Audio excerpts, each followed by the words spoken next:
ఇది ఏ కంపెనీలు అనేది కూడా నేను ఒకసారి మీ ద్వారా వివరణగా చెప్పదలుచుకున్నాను. ఈ సంవత్సరం పెట్టుబడి పెట్టిన వాళ్ళు ఎవరు చిన్న సన్న కంపెనీలు కాదు. వీళ్ళు ఏదో తప్పుడు ప్రచారం చేసే దాన్ని తిప్పికొట్టే ప్రయత్నంలో మనం ఈరోజు ఈ ప్రెస్ మీట్ పెట్టడం జరిగింది. ప్రజాపాలన కార్యక్రమంలో నేను మా ఎమ్మెల్యే గారు గ్రామ సభలు నడుస్తున్న సమయంలో ఈ మోత్కూరులో ఈరోజు ఈ ప్రెస్ మీట్ పెట్టడానికి కారణం ఏంటంటే బీఆర్ఎస్ పార్టీ నాయకులు అతి ఉత్సాహపడి రేవంత్ రెడ్డి గారు ఈరోజు పొద్దున వచ్చిన తర్వాత వాళ్ళు కడుపు మంటతోటి చేస్తున్నటువంటి చెడు ప్రచారాన్ని తిప్పికొట్టే ప్రయత్నంలో ఈ యొక్క ప్రెస్ మీట్. యూనిలివర్ అనే కంపెనీ ఆయిల్ ఫామ్ ప్రాసెసింగ్ కామారెడ్డిలో పెట్టడానికి ఫార్మల్గా ఒప్పుకోవడం జరిగింది. హెచ్సిఎల్ టెక్నాలజీస్ వాళ్ళ ఐటీ స్పేస్ ఆల్రెడీ మన దగ్గర ఉంది. దాని ఎక్స్పాన్షన్కి వాళ్ళు అన్ని అంగీకరించి ఇప్పుడున్న దానికంటే ఇంకెక్కువ సంఖ్యలో ఎంప్లాయ్మెంట్ క్రియేట్ చేయడానికి వాళ్ళు ముందుకు వస్తున్నట్టు వాళ్ళు ఒప్పందం చేసుకున్నారు. ఎజిలిటీ అనే అగ్రిటెక్ కంపెనీ 400 కోట్ల పెట్టుబడితో రాబోతుంది ఇప్పుడు రాష్ట్రానికి.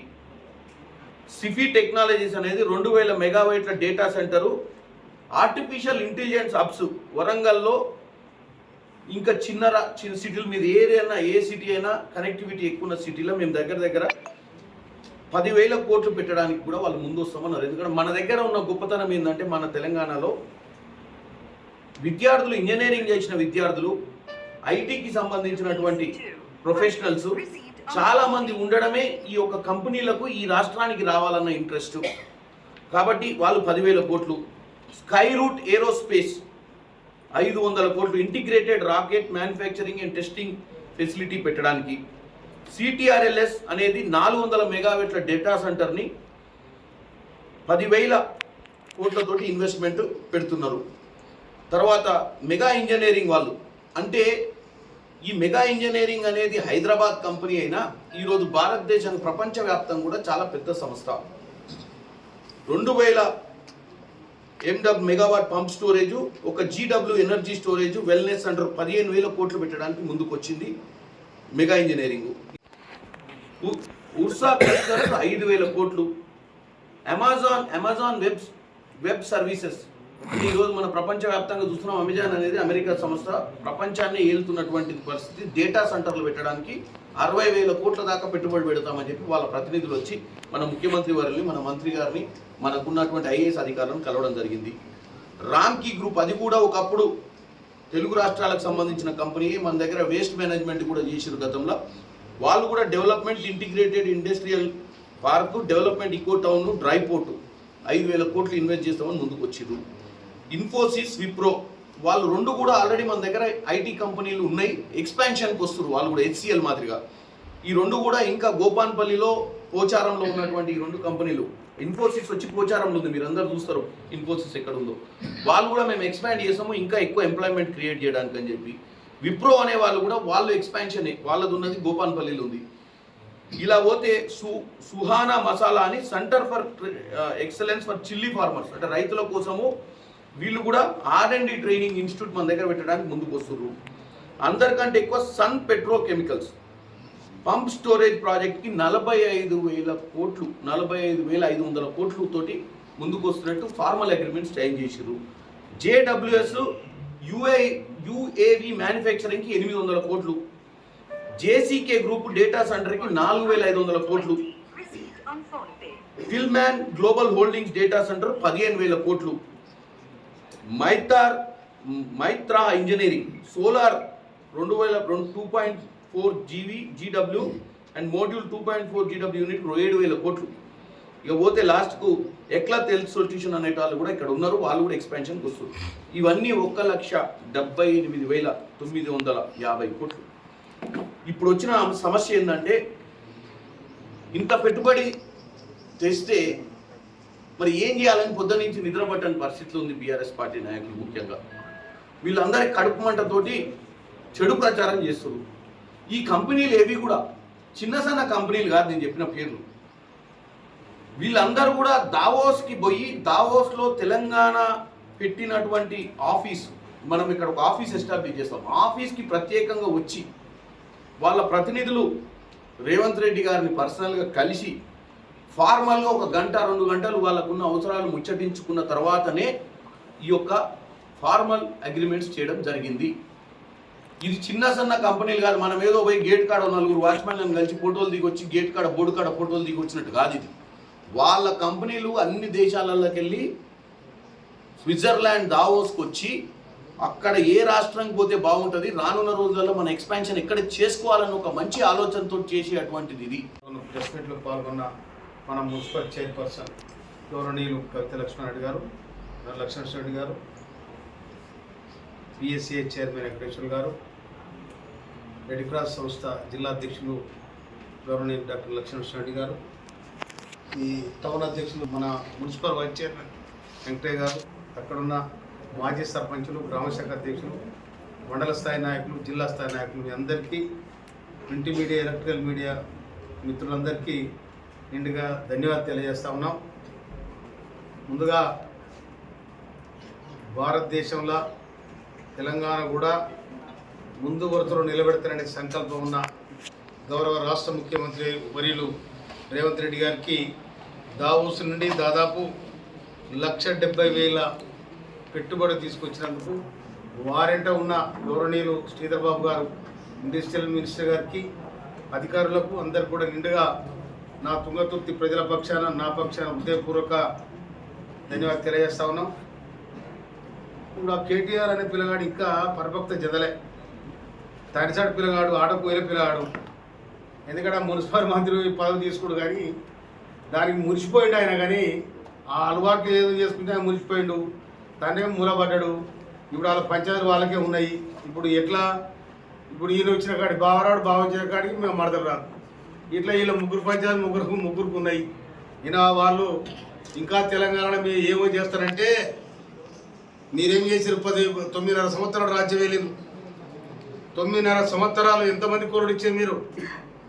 గౌరవనీయులు మన ముఖ్యమంత్రి రేవంత్ రెడ్డి గారు వచ్చిన తర్వాత 57,000 మందికి ఇవాళ ప్రభుత్వ ఉద్యోగాలు ఇచ్చి కాపాడిన బాధ్యత ఆ రేవంత్ రెడ్డి గారికి ఉన్నది. మీరు మీ కుటుంబం కోసం కొట్లాడుతూ ఉన్నారు, కానీ రేవంత్ రెడ్డి గారు 4 కోట్ల తెలంగాణ ప్రజల కోసం కొట్లాడుతూ ఉన్నది. గుర్తుపెట్టుకోవాలి. మీరు ఏం చేశారో చెప్పండి. ఇలా ఇల్లు ఇస్తారంటే కడుపు నొప్పి ఉన్నది, రేషన్ కార్డులు ఇస్తారంటే కడుపు నొప్పి ఉన్నది.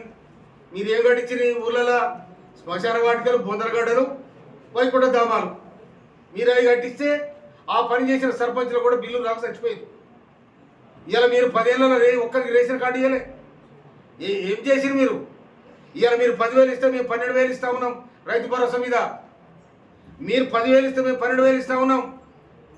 రైతులను కాపాడే ప్రభుత్వం కాంగ్రెస్ ప్రభుత్వం. ఇందిరమ్మ రాజ్యంలో ఇల్లు వచ్చినాయి, నీ రాజ్యంలో బొందరగడలు వచ్చినాయి. ఇందిరమ్మ రాజ్యంలో ఇల్లు వచ్చినాయి. రాజశేఖర రెడ్డి గారు ముఖ్యమంత్రిగా ఉన్నాడు. ఇవాళ 2004లో మన్మోహన్ సింగ్ ప్రధానమంత్రి ఉన్నాడు. మహాత్మా గాంధీ జాతీయ ఉపాధి పథకాన్ని ప్రారంభించినాడు. ఇవాళ మీరు ఎగతాళి చేసారు, ప్రతిపక్షాలు ఎగతాళి చేసినాయి. కానీ ఇవాళ కోట్లాది మంది ఇవాళ ఉపాధి పోయి పూట కట్టుకుంటా ఉన్నారు. ఇక్కడ తెలంగాణలో ఉండబడిన ఉపాధి హామీ కూలీలు ఎవరైతే ఉన్నారో గుంట జాగలేని వాళ్ళకు సంవత్సరానికి 12,000 రూపాయలు ఇవ్వాలని ప్రభుత్వం నిర్ణయించడం జరిగింది. ఇది సుపరిణామం.